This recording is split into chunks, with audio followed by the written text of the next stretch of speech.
is where how they're going to be moving swiftly to refurbish and renovate Rahima Musa Hospital in Johannesburg.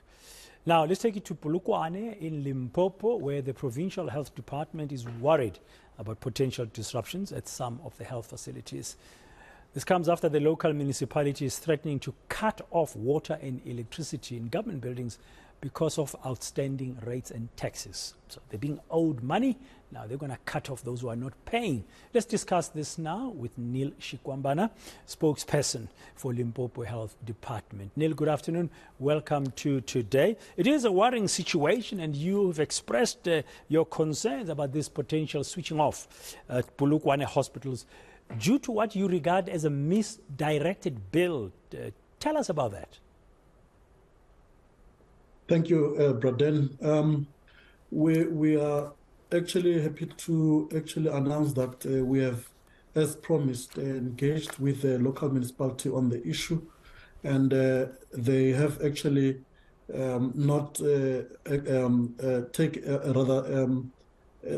performed the cutting off as per the initial indications. So there is no cutting off of water and electricity, especially in hospitals. Because what we were actually also calling for in that statement was that we want to engage the municipality through the intergovernmental relations processes, so that we're able to find one another, so that whatever happens, it should not be disruptive to services.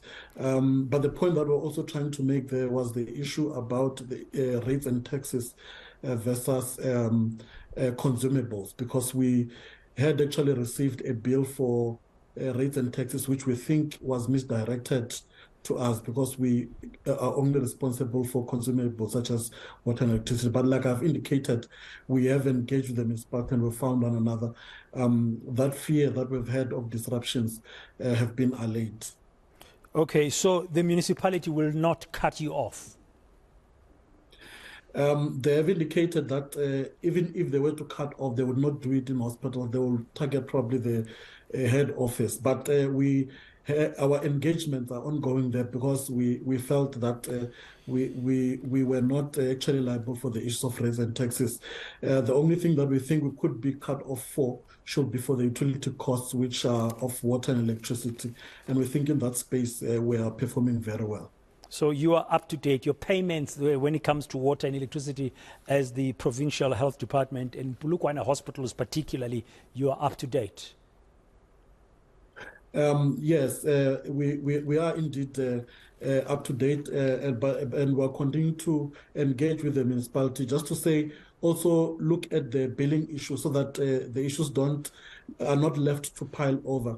They are dealt with within a considerable period, so that we avoid the situations of cutting off. Because if you look at the kind of service that we offer as the health department, it's absolutely not desirable. So from both fronts, we need to be proactive in terms of how we deal with the issues of services and payments.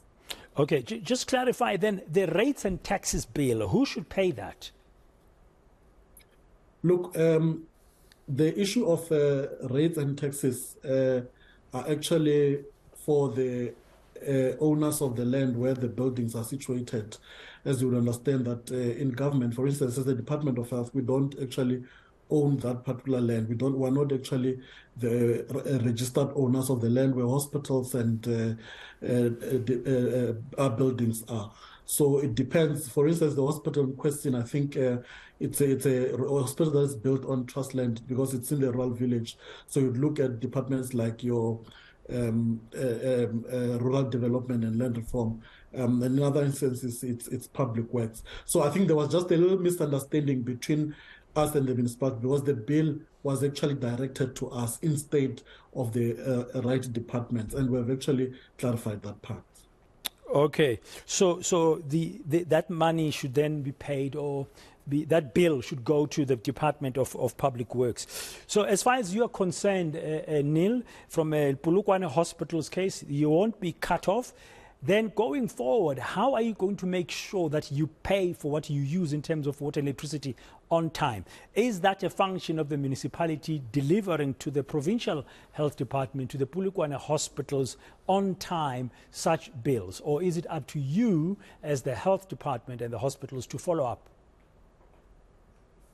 Well, I've already indicated that I think we need to be more efficient from both fronts, ourselves in terms of making sure that our accounts are up to date. But if there are issues that are outstanding from the municipality side, our engagement have been such that if there are those kind of outstanding issues, it would be very prudent that the municipality let us know in time so that we actually keep our accounts up to date, so that in future we do not have to be in situations where we have to have our water card. Because also what you need to understand is that there are platforms where we can engage about this kind of issues within the confines of the Intergovernmental Relations Forum, so that we engage on this kind of thing, because we are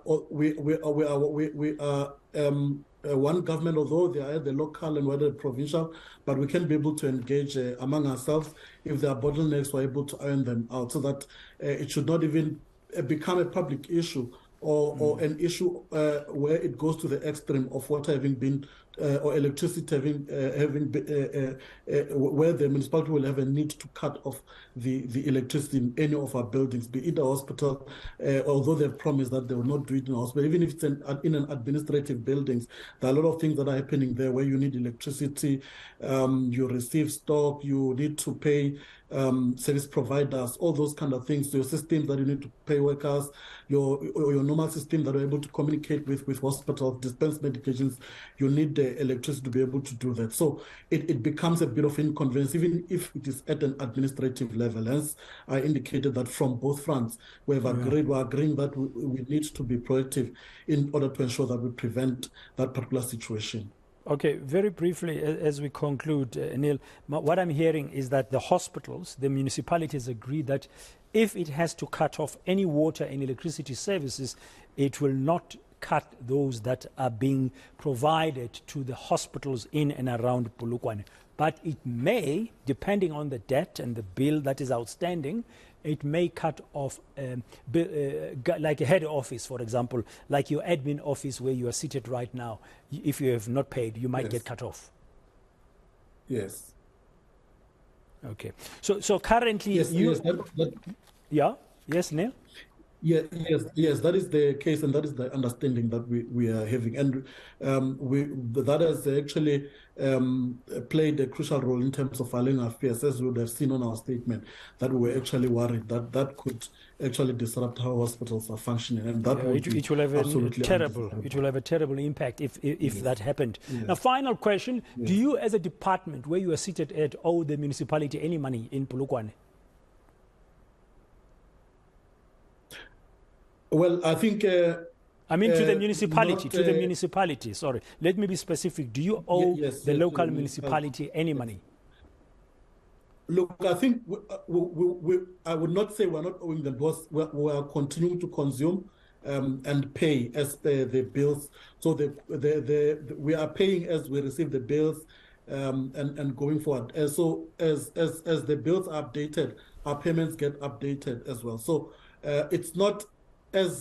even if it could be an amount that we owe, it could not be as extreme as it was the bill for rates and taxes, which was standing at 53 million. It could be a couple of hundreds of thousands or few millions that could be settled within the immediate period. So the bill that we could be owing currently could be that of which we're currently consuming and not have not paid because we're waiting for the bill to come to our side. Okay.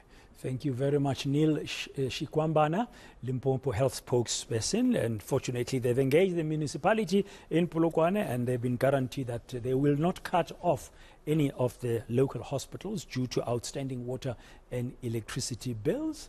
And that's brought some relief to them, because they were concerned, especially about hospitals not having water and electricity if the municipality was going to go ahead and cut off their services.